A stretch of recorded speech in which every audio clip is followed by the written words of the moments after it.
Bharatiya Janata party Malegaon के पास कुछ हिंदुत्ववादी विचारसरणियों के जो कार्यकर्ता है उन्होंने हमारे पास लैंड जिहाद के मामले दिए थे। तो जब हमने इसका नुमाइना किया तो हमें कुछ जो चीज़ें हैं वो कायदे के बिना और मतलब बहुत ही जो है कानून के किसी हिसाब को न मानते हुए किए हुए हमें ध्यान में आए। तो ये सभी दस्तावेज जो है वो दो लोगों के पास जो है पॉइंट आउट कर रहे थे। एक का नाम है धर्मा भामरे और दूसरे का नाम है जाकिर स्टैम्प वेंडर। तो ये पूरा प्रकरण क्या है ये अभी हमारे कायदा सेल के जो अध्यक्ष है एडवोकेट योगेश जी निकम आप सबको बताएंगे। आज हमने कुछ महीनों पहले महाराष्ट्र सरकार के कर्तव्यदक्ष मुख्यमंत्री आदरणीय देवेंद्र जी फडणवीस साहब और कनखर महसूल मंत्री आदरणीय बावनकुळे साहब इनको मालेगांव के जो भू जिहादी है जो लैंड जिहाद मालेगांव में करवाते हैं उनके खिलाफ भारतीय जनता पार्टी की ओर से निवेदन दिया था। उसके ऊपर महाराष्ट्र शासन के मुख्यमंत्री साहब और बावनकुळे साहब इन्होंने एसआईटी गठित की आदेश दिए हैं। मालेगांव के दो भूमाफिया एक धर्मान्ना भामरे और दूसरे जाकिर स्टैम्प वेंडर इन्होंने जो मालेगांव की भोली भाली आवाम के साथ और महाराष्ट्र सरकार के साथ महाराष्ट्र गवर्नमेंट के जो कानून हैं उनके साथ खिलवाड़ करके उनकी कानून तोड़ के ज़मीन घोटाले जो किए हैं उसके खिलाफ एसआईटी गठित की ऑर्डर हुई है। मैं पहले आपको धर्मान्ना भामरे इनके खिलाफ जो आरोप हुए हैं और एसआईटी गठित हुए उसके मामले में आपको मालूमात दे रहा हूँ। मालेगांव के भूमाफिया धर्मान्ना भामरे इन्होंने महाराष्ट्र सरकार की फॉरेस्ट लैंड जो होती है दरेगांव में जो गट नंबर 83 और गट नंबर 38/2 ये दोनों गटों में जो शासन की ज़मीनें थी वहाँ पे कुछ आदिवासी गरीब भाइयों को हाथ में लेते हुए उनके नाम पे जो वन ज़मीन वन दावा दाखिल करके उनको जो वन ज़मीन शासन ने खाली उनकी उपजीविका ये करने के लिए और उनको पेट भरने के लिए जो ज़मीन दी थी जिससे वो अपना गुजारा कर सके उन ज़मीनों का उन्होंने धर्मान्ना भामरे ने अदला बदली एक्सचेंज खरीदी करवाया जो खरीदी भी बेकायदेशीर और इलीगल रहा।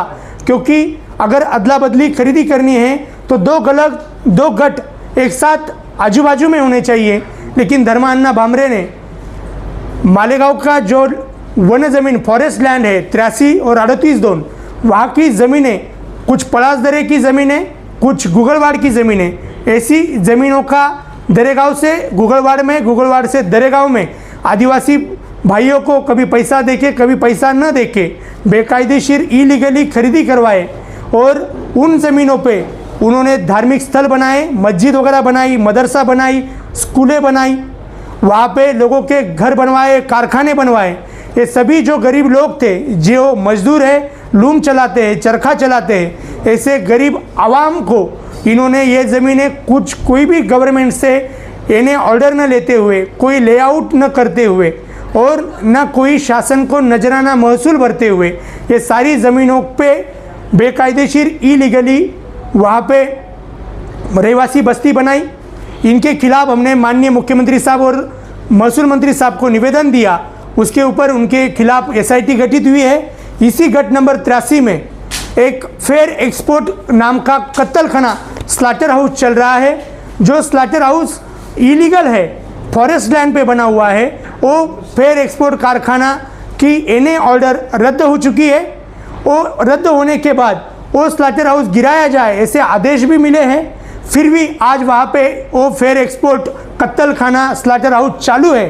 और वहाँ पे हद की बात यह है कि यहाँ के तलाटी मंडलाधिकारी और महसूल के कुछ अधिकारी आज भी उसके उतारे पे वो एनए ऑर्डर रद्द होने के बाद भी वहाँ पे बाजरी गेहूँ ऐसी पिक पहानी लगाते हैं। मतलब शासन को पूरा चुना लगाने का काम यहाँ पे चल रहा है और मालेगांव में ये कत्ल खाना आज भी चल रहा है।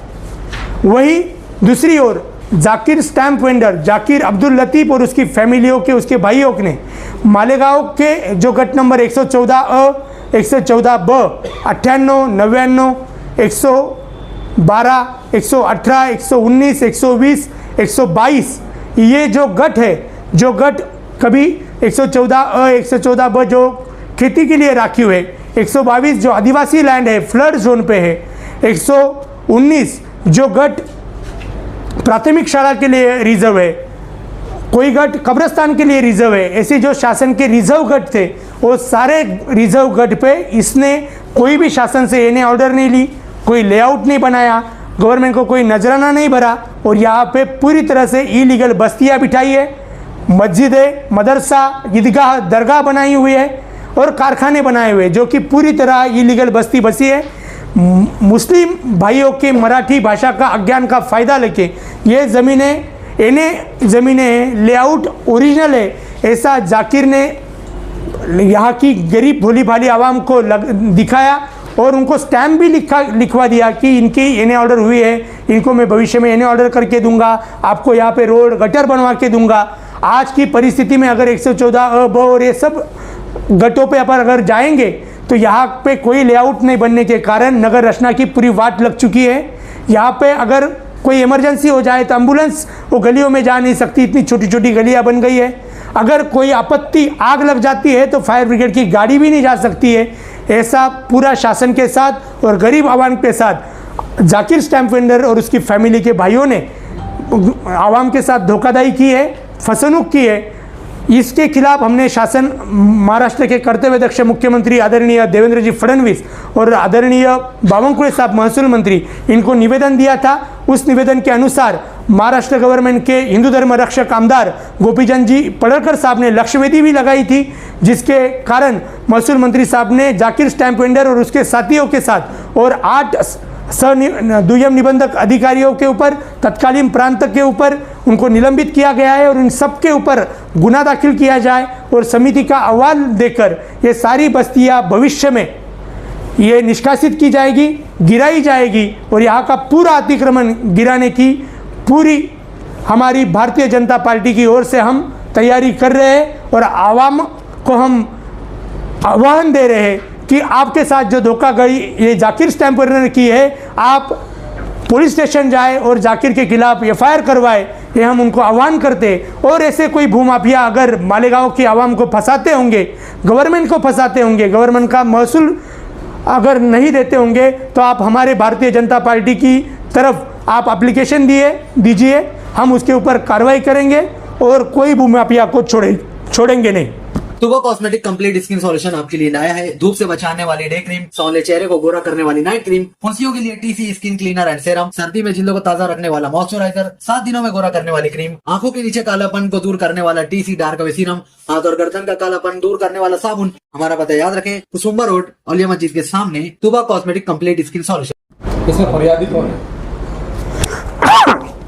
इसमें फिरियादी मेरे ख्याल से JDR संदीप आहिरे साहब नासिक ये फिरियाद देने वाले हैं या उनकी ओर से रजिस्ट्रार का कोई अधिकारी इसके खिलाफ FIR करने वाला है। वन विभाग की जमीनों का इतना बड़ा कांड हुआ तो वन विभाग अधिकारी का शोर है। वन विभाग के सारे जो अधिकारी इसमें सहभागी है उन सब अधिकारियों के ऊपर भी जांच समिति अहवाल कर रही है। उन सब फॉरेस्ट के ऑफिसर वो सोए ही है, इसलिए उनके ऊपर बहुत जल्दी FIR भी होगी और उनको बरतरफ भी किया जाएगा। भारतीय जनता पार्टी किसी को छोड़ेगी नहीं। ये दोनों मामलों में क्या SIT गठित हो गई?